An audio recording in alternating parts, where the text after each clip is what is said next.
We're going to try and get into the Pasha a little bit and get it's kind of a personal view, something that will give us a feel for what's going on. The first thing, as we've done in the past several weeks, we want to point out the principle of Sefer HaYosher. It said that Bereshis is Sefer HaYosher, a Sefer that speaks of the Yoves and demonstrating their straightforwardness, their lack of crookedness. And we have been able to find open indicators of this throughout these weeks. And today is Parshas Vayeitseh. Vayeitseh is an enormous parsha describing many of Yankov's activities and experiences under various circumstances.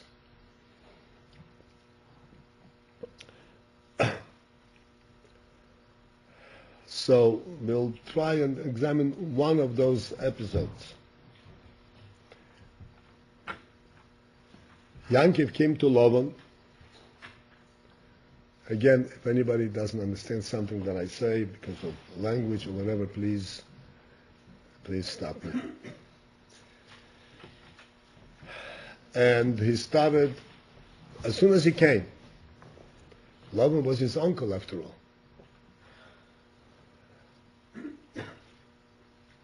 But Lavan immediately indicated to him, as you have learned surely in Rashi, that he has other interests in mind. Does Yankov have marbles? Does Yankov have pearls hidden in his mouth? Or does he have any gold hidden in his back pocket? When everything was disappointing, Yankov has nothing on him for the reasons that you also learned. So Lavan says, well, at this point, all you have is your hands, so you'll help me out.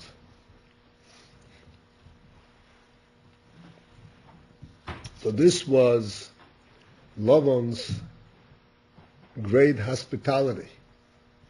Notice, in the Pasha, when Lavan speaks to Yankov, right in the beginning, what is hospitality. hospitality? Machnis Torach. You know what Machnis Torach is? Machnis Torach. Yeah, Lavan took him into his house.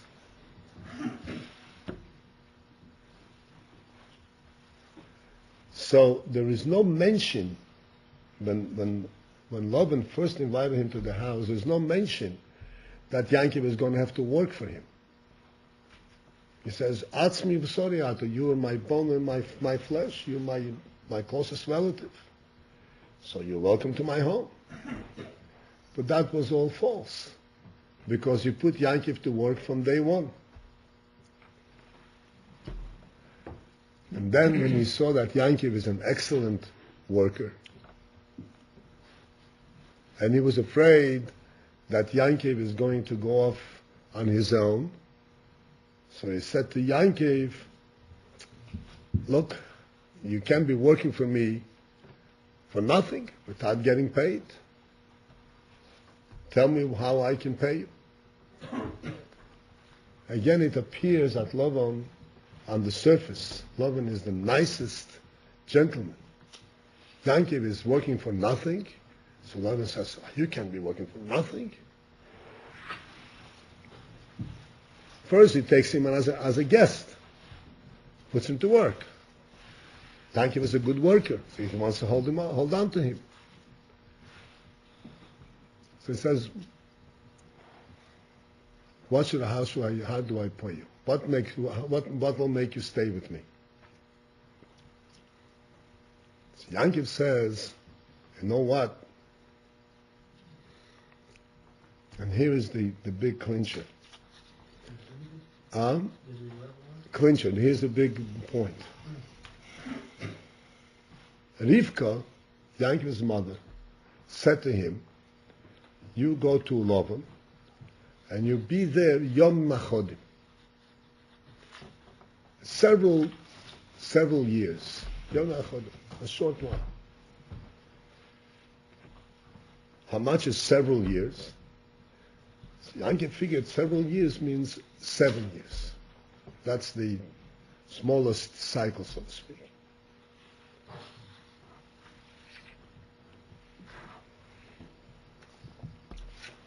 So let's think about this. Yankov wanted to get married. He was of age and he had to get married. And that's, in fact, with his father and mother's. His father sent him officially over here to get married. And he has 7 years. During these 7 years, he has to get married, and he has to raise a family, and he has to also provide for his family. Provide, he has to build. Provide means make sure that they have what to eat, and they have what they need. They have what they need, all their needs. So then Yankov, if Yankov wanted to offer Lavan some of the time that he has for working, he should have bargained with him, look, I have 7 years, 3 years I work for you, and the other 3 years I work for myself. And for these 3 years, I'm going to get married. Yankov doesn't go that way. Yankov says, I want to get married. Here's the right person for me to marry. I'll give you everything that I have. I have 7 years. You got my 7 years. What's going to be afterwards?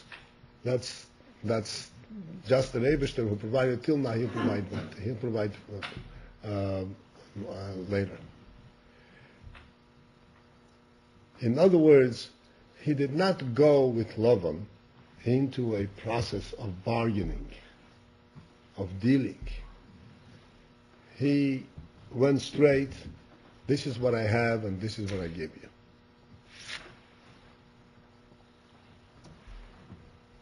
This we will see throughout his whole dealings with Lavan was all in a very upright manner, completely different than the way Lavan dealt with him.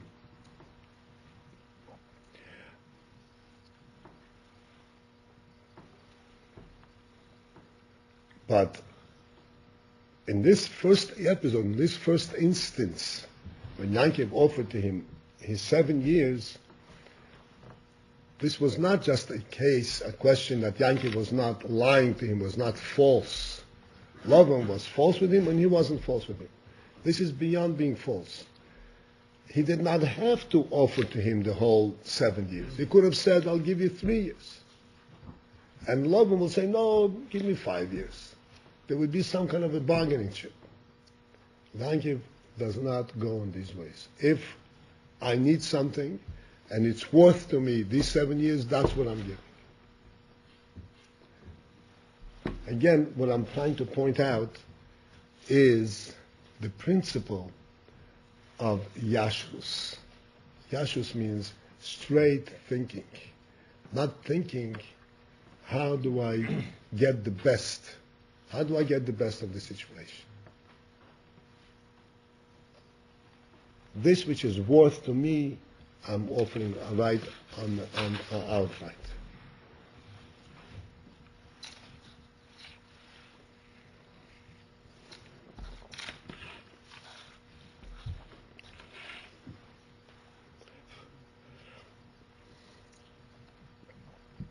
This is a very important principle. Even though it's not a mitzvah, it's not something that is also, if he would be bargaining here with him, it would not be anything that's prohibited. That would be an aveira. he will be dishonest. The important thing is like this.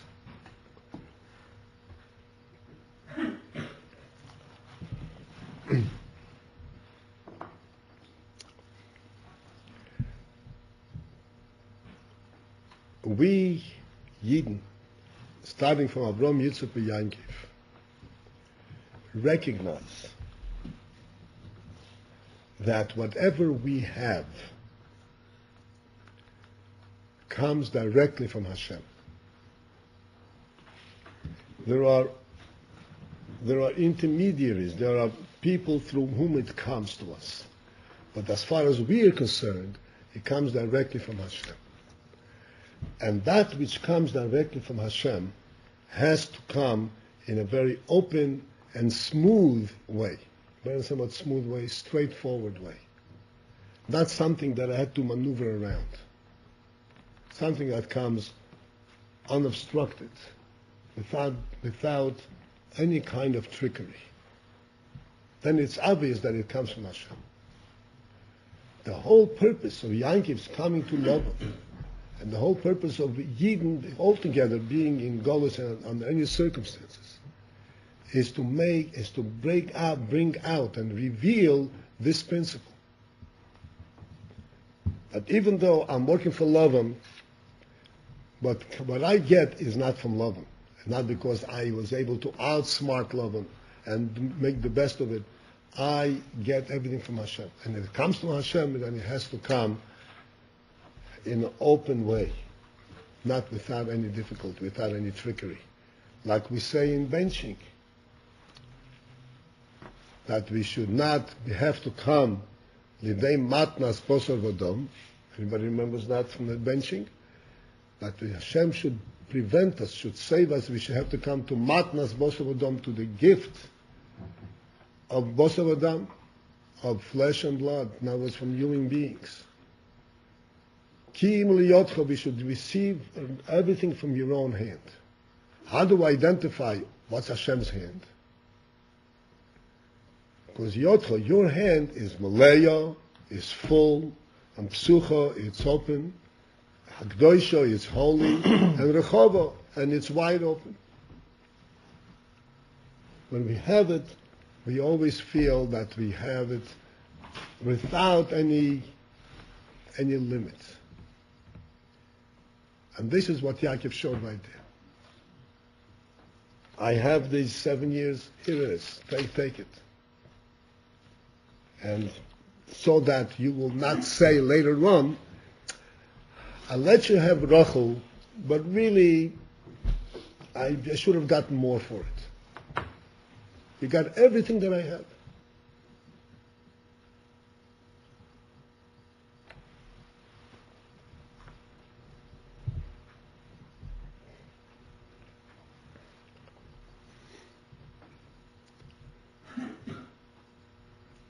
Okay, so this is just to point out the union of Yashrus, which I feel is an extremely important principle for us to learn and to incorporate into our own thinking. Incorporate, to build into our own thinking. Not to feel ever that somebody got an advantage of me. If I got what I need, what Hashem wants to give me, I don't care what benefits he got. It doesn't bother me.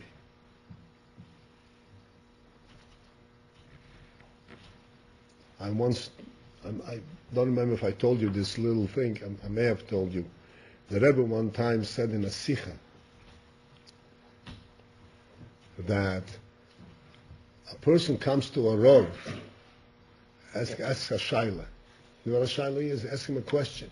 He has a chicken, and on the chicken there is some Shaila, whether it's kosher or not. And the Rav looks at the chicken, and he gives him a psag. He says it's either kosher or not kosher. If he says that it's not kosher, if he says it's kosher, he's very happy. If he says it's not kosher, what can I do? I lost my $10, $15, $20. I can't help it. The Rav paskin it's not kosher. And he gives the Rav, he thanks the Rav for giving the psak din, for his work, and then goes home. Two people come to the Rav, and they have a din Torah, have a dispute. You know what dispute is? They're arguing. This one says, you owe me $5, and this one says, no, I don't owe you $5. They come to the Rav, and the Rav listens to their kindness.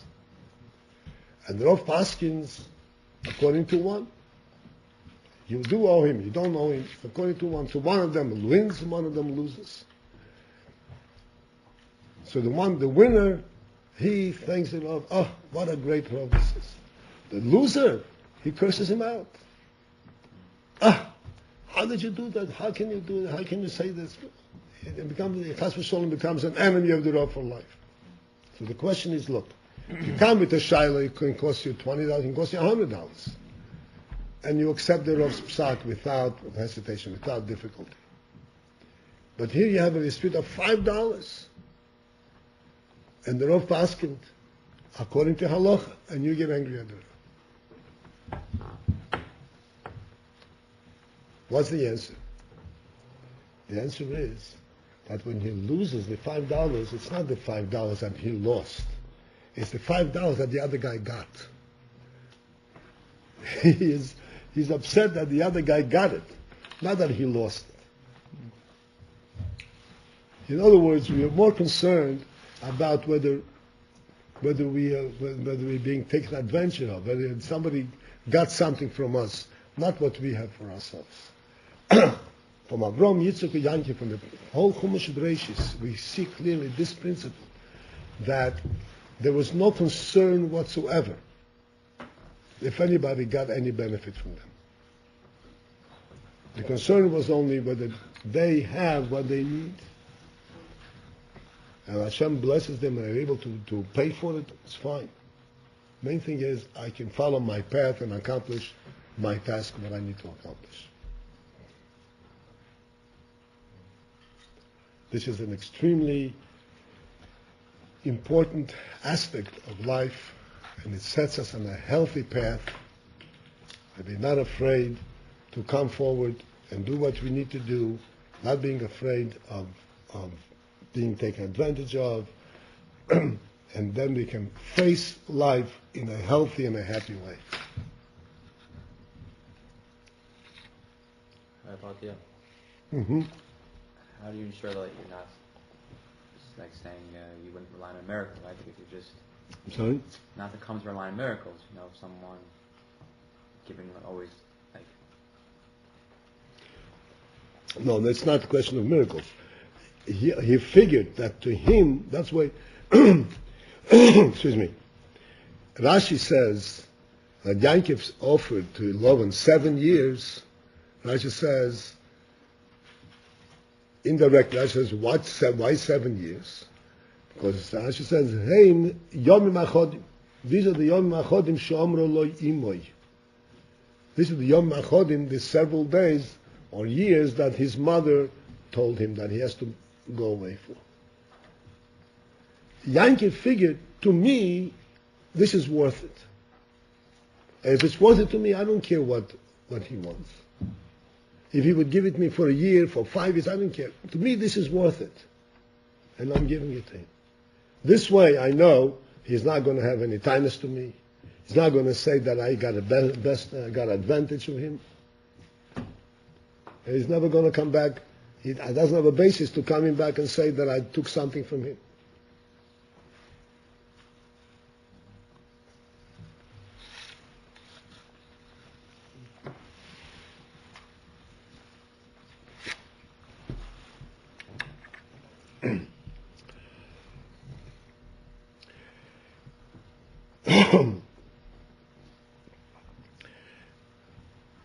The other thing I want to speak specifically on the Parsha Vayeitseh, this is the general lesson that we find throughout the Chumash. In Parsha Vayeitseh,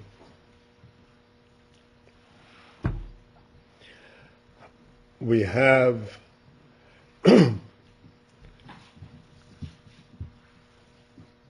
a complete process where Yankov comes to Lavan and he gets involved with Lavan for his daughters, and then he works for Lavan, and then Lavan becomes suspicious of him and becomes jealous of him. Yankov runs away from Lavan. Lavan chases after him. At the very end, they make up, so to speak, and Lavan lets him go. A complete process. And during these, and this was 20 years, this was quite a long time, 20 years, that Yankov spent in Lavan's house. In the following pashas, which we haven't gotten to yet this year,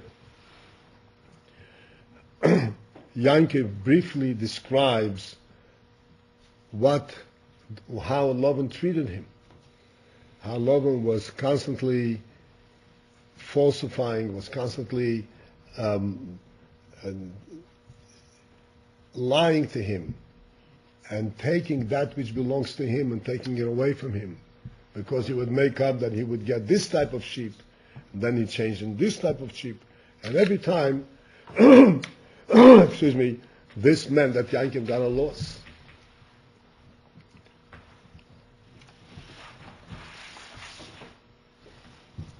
At the end, after all that, Yankov ran away from Lavan. In other words, after having done everything honestly with Lavan, he still was not sure that Lavan would let him go and take his things. As a matter of fact, he was right. Because when Lavan ran after him,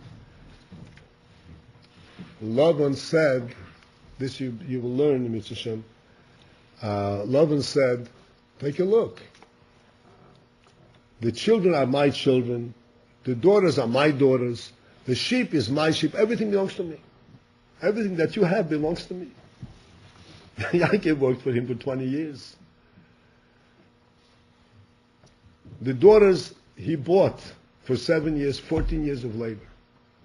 The sheep he worked for. The children are his children. Lavan turns around and says, this is all mine.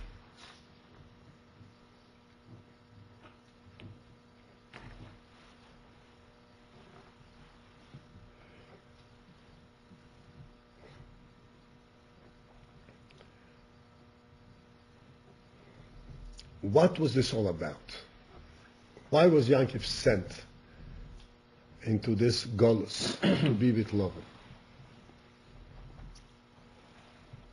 So it's explained that what was taking place there was that Yankov was in fact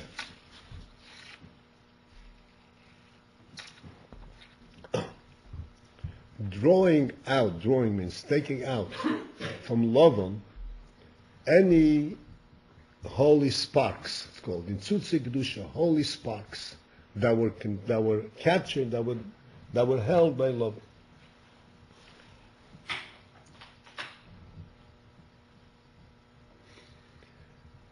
What is this inyan of the holy sparks, and how was Lavan holding it, and how did Yankov get it out? Now, this is something which you'll learn in Mitzvah Chassidus. I'm going to talk briefly on this and mainly on what it means to us.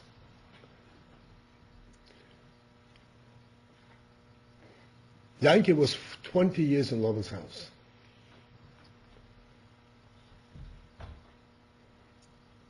He did everything to the utmost so that there would be no basis for Lavan to claim anything against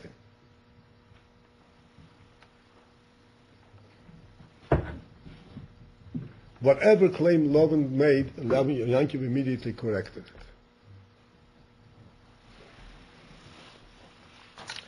What was going on over there? Why was Lavan false to Yankov? Oh, it's loving what? False. Why was he? What's the basis of this trickery?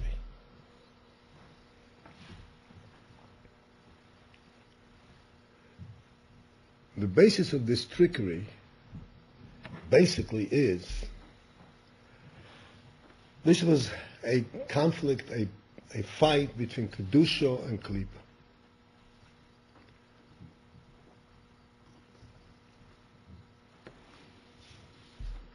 Again, Kedusha means that everything comes directly from Hashem. Klippa means that everything comes, I have everything because I have made it for myself. That's the Lavan and Yankov. Lavan perceived everything in the world that it has to do with how he provides for, how he builds it for himself, what he makes. And therefore, if he will be forthcoming, he will be honest, and he will allow Yankov, so to speak, to get what he deserves, everything that he gives Yankov, he perceived that Lavan is the one who's giving it to Yankov, because everything is there because he makes it. He built it. So if Lavan is paying Yankov for his labor, it is Lavan who's giving his thing to Yankov. This is Lavan's view. And therefore, when Lavan looked around and he saw that Yankov became wealthy, and that Yankov became a father of a large family, Lavan said, this is all mine. You worked for it, but it's still mine. I made it. Yankov, his perception is that you don't make anything yourself. That everything you have comes directly from Hashem.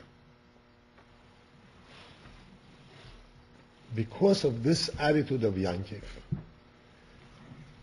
he was able to go along, the expression is, go along with the punches.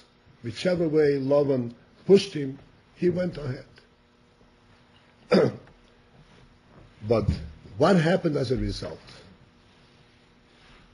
As a result of that, Lavan had to admit, had to recognize, Lavan, who was Klippa and who saw everything coming from his own accomplishments, he had to admit at the end that the truth is Yankov is right. Yankov was honest the whole time, and I was trying the whole time to trick him out and to outsmart him. And at the end, Yankov is the one who was successful, and he got all that wealth. So Lavan had to admit that there is something wrong with his perception, with the way he looks at things. This is the principle of birurim. Principle of birurim. Birurim means the world itself allows a person to be confused, to see things in all kinds of different ways. Birurim means that you come through and you clarify. You make it clear, beyond doubt, that no, you see that if Hashem wants Yankov to have it, no matter what false pretenses you will present to Yankov, he will still get it. And as you will learn later on at the end of the Passion, that Lavan came back to Yankov and said, okay, effectively you win. Let's make a bris, let's become friends. And Lavan kisses Yankov and he lets him go.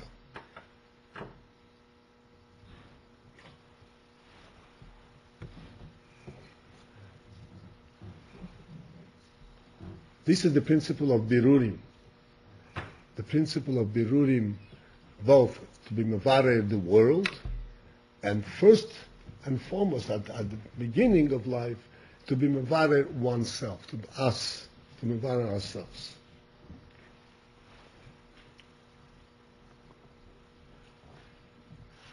You've learned in Tanya, surely, that a person, initially the way Hashem made the human being,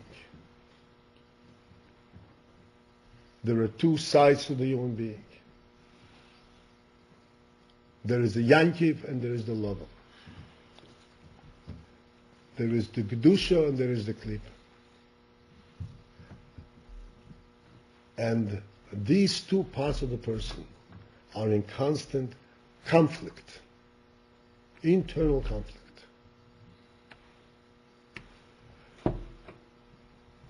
And what the Tanya provides, what Chassidus provides, is for us to understand, to be able to clearly identify when it is the Nefesh Oleki speaking and when the Nefesh Abam is speaking.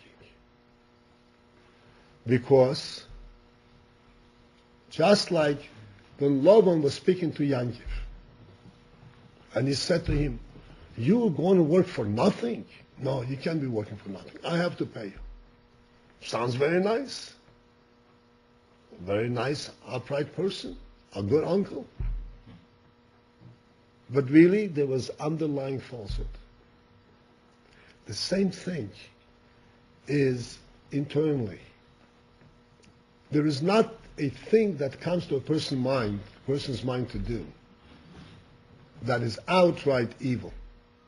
The Nefesh Abamis doesn't come to a person and say to him, to a normal person, to a healthy person. There are sick people who got put in.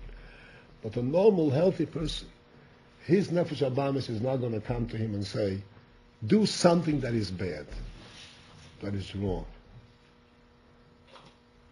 He'll say to him, do this. This is the right thing to do. But if the Shulchan Aruch says you shouldn't do it, it's right for you.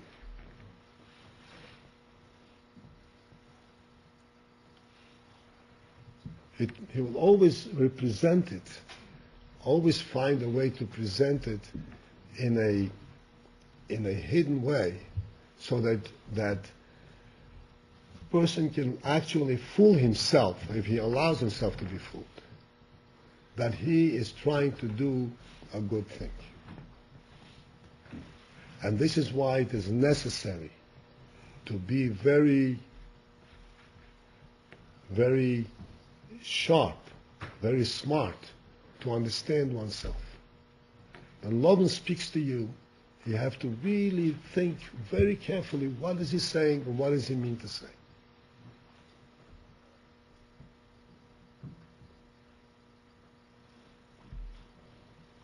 Not to be fooled by his righteous approach, righteous presentation.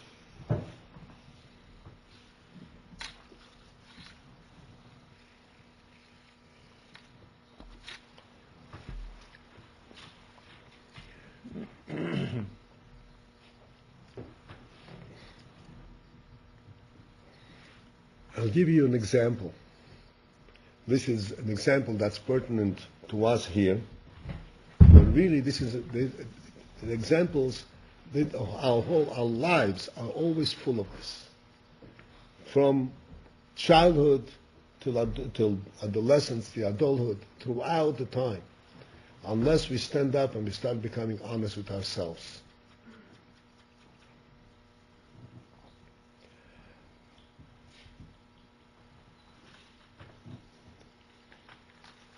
Let us say, a bacher, I can't stop. I have no idea. As far as I'm concerned, you're all tzaddikim. Just give you an example of an Indian. A bocher makes a calculation by himself, and he says, if I go to sleep on time, then I'm going to get up on time and be in the Seder the way a bocher should be. But it's space for me, it's right for me. I'll better learn later, learn into the night. I'll learn till 12, 1 o'clock. I learn 3 hours extra. 3 hours extra. And then, if I come late to the Seder in the morning, but I learned 3 hours. And therefore I did a very good thing. So I'm not talking about present company, but this is an example that you will understand. This is Lavan's trickery. Because the most important thing for a bocher is to be in the Seder, to follow the order, the Seder of the yeshiva.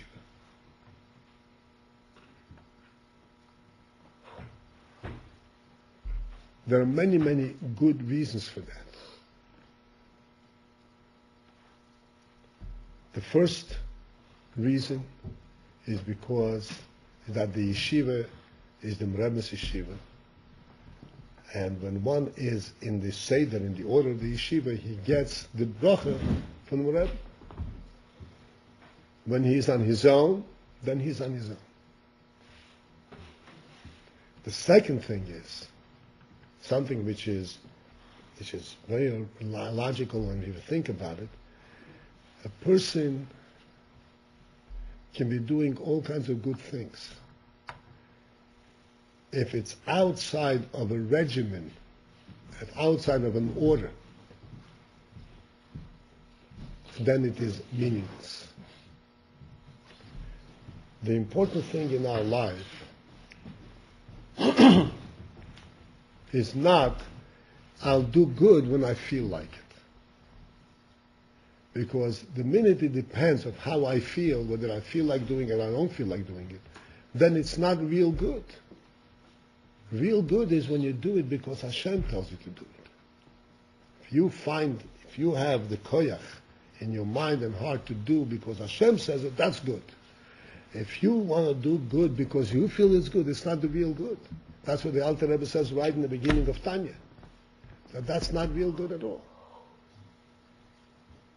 Real good is only that which he says, Ein lohem teif klal. It's not good at all. Oh, but he's doing a good thing. He's doing a good thing. It's doing a good thing. It appears, it looks good. It's not good. Good is that which is done because that's what Hashem says we should do. That's something good.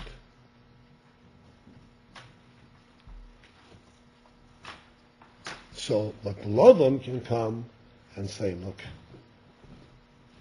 in the morning you're going to miss a little chassidus. You're going to sit and learn for 3 hours straight. That's going to be tremendous gain, tremendous gift. And that is exact opposite of what is good.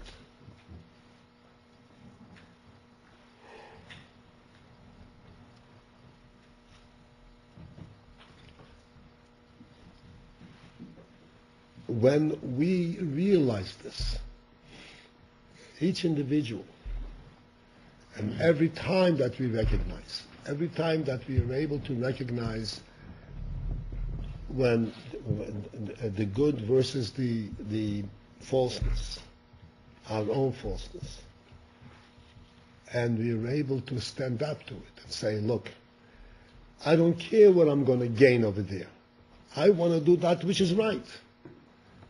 If I'm going to gain over there more, I don't care. I'm not looking to gain, I'm looking to do that which is right. This is called birur. This is called doing that to revealing and bringing Hashem into the world, to bring Hashem into one's own life.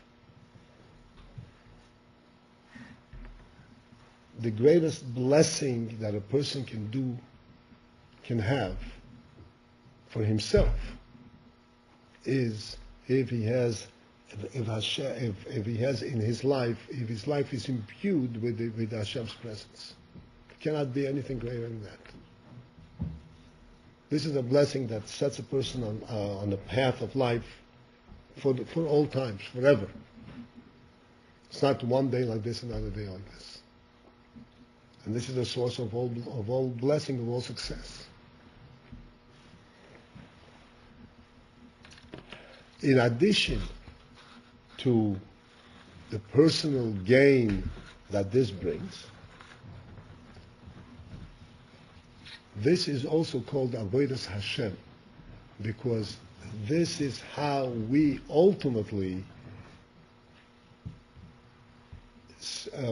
conquer the world, conquer the Klippa.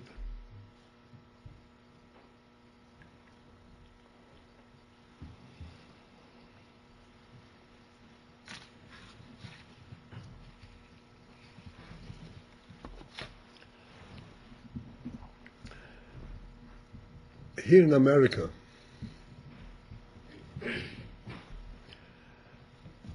in the early time of Eden in America, the early time in the previous century, in the 1900s, early 1900s, there were many Jews many Eden came here. Many Eden came here in the beginning of the 1905, 1906 because of the pogroms, and later on. And if you go down on the east side, on the lower east side of Manhattan, or in Williamsburg, or any section in New York, you'll find huge, all types of structures. These shul were all built in the beginning of the century by immigrants who came here. And as I was told, that these shul were full, 4 o'clock in the morning, these shul were full. With Eden saying Tilim, learning Mishnayos, full. But there was one big tzara. Because there was a big problem with Shabbos. So many of these Eden who came to shul early at 4 o'clock in the morning did not hold up the Nisoyin of Shabbos. Remember, they went to work on Shabbos. And their children, as a result, were completely Americanized. And there was a smaller group who stuck it out, and they struggled, and they would not give in, and that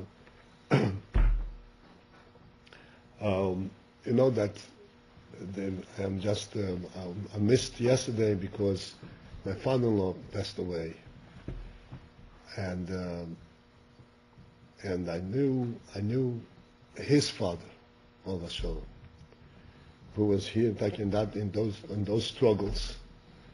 He used to lose his job every Friday, because Friday used to come to the boss. Friday used to his payday, he used to pay him, and then he would tell him, "Tomorrow I'm not coming into work." And he told me, "Don't come in on Friday. Tomorrow don't bother coming back on Monday." And this was week after week after week. It was not one time. This was no. You get a job is for 1 week, because comes Friday, if you're going to tell the boss you're not coming on Shabbos, that's the end of your job. And this is how they lived. There was a small, relatively small group of Yidden who survived this Nisoyin. And many never did not survive.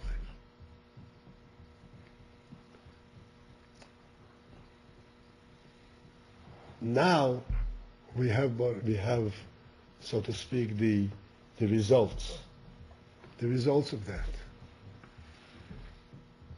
Those who stood up to this Nisayon and who went through this struggle would not give in. They have built families. They have, like Yankee Avinu, they have large families, they have wealth, they have everything. They have happiness, they have real Jewish life. They struggled, but they were conquerors. They're victorious. They're the victors. They are the ones that American Jewry is today recognizing. This is the real thing. Those who never fell in, they didn't have anything. Didn't have family, didn't have happiness, didn't have nothing. You think that you're going to make a partnership with Lavan and you will be successful. That's the Nisayon. The whole purpose why Hashem gives it to us is because by standing up to this, we are showing that we recognize the truth, what the truth of the world is. This is not a struggle for the sake of struggle. It's not a struggle for the sake of making life difficult for us. This is a struggle in order to get the strength that is hidden in Klippa, take it out and bring it into the truth.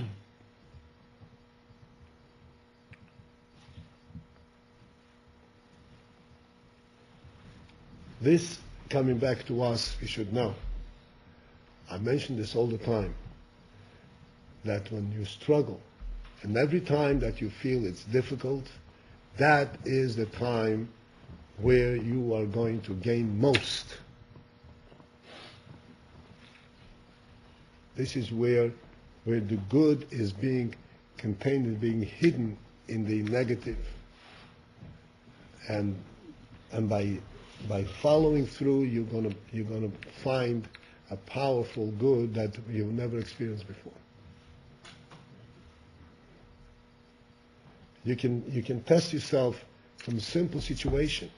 If you learn a piece of Gemara or Tiferes or Mishnayos, whatever you're learning, and you find something difficult to understand, a Rashi, you don't understand this Rashi. You try again, and you try again, and you try again, and you're struggling. And then on the 10th try, I got it. What happens then? You feel elated. You feel elated. You have a completely different experience. You feel you broke something through. This is the real learning. This is when you really learn. You broke something through. This is not going to happen again. You have broken through. In this Parsha Vayeitseh, the whole Parsha, almost the whole Parsha, illustrates this process. Yankiv describes later on, and you learn that he describes himself. I didn't sleep, I didn't eat, I didn't have a day, I didn't have a night. And you, Lavan, were constantly on top of me. Where is this sheep missing? What is this? Why is this sheep sick? Oh, constantly on top of me. And I took everything. And I did everything. Now, Lavan, come on, take a look what I have compared to what you have. Look, you were so jealous. You chased after me.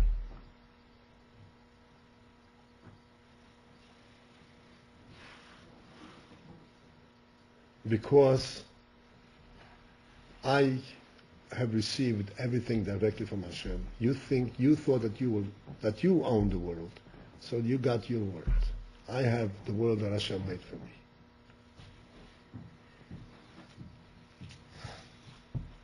And as you will learn in the next parsha, Yankiv wasn't finished yet. Yankiv, this was Lavan. Yankiv now has to go and face Esau.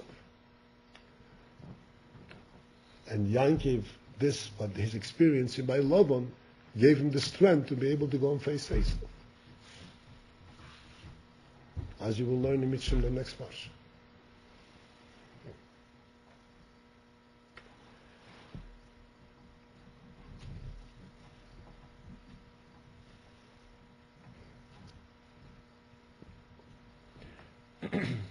It says in the Zohar, I don't mean to learn Zohar with you, I just wanted to say this. The Eden in Mitzrayim, it says, in Mitzrayim they labored, they worked very hard. It says in Posik, they worked with chomer or bilvenim, with clay and bilvenim and bricks. They were building for the Mitzrayim and working very hard. So it says in the Zohar that in our Golus, the chomer and bilvenim were substituted, were replaced by kal v'chomer. Chomer is kal v'chomer, and levenim is called libun hilchased, the effort to come to a clear halach. So our effort and our labor in trying to understand a piece of Gemara, a Rashi, a Chumash, a Mishnah, a Tanya, this is the struggle of the Golus.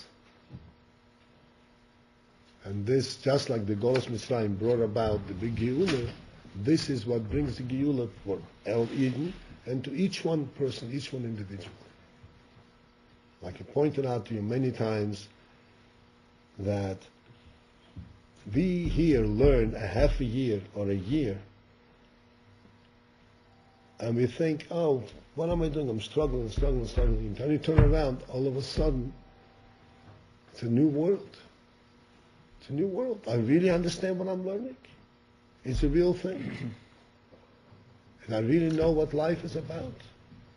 I really am able to take life and have control of myself. I'm not this untamed animal that has to follow, my feelings. I can understand. I can guide myself. Different person.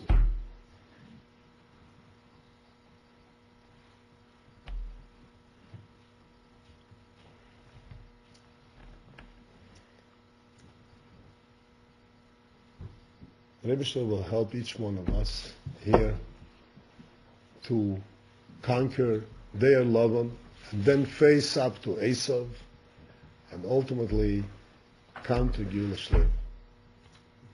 That's all.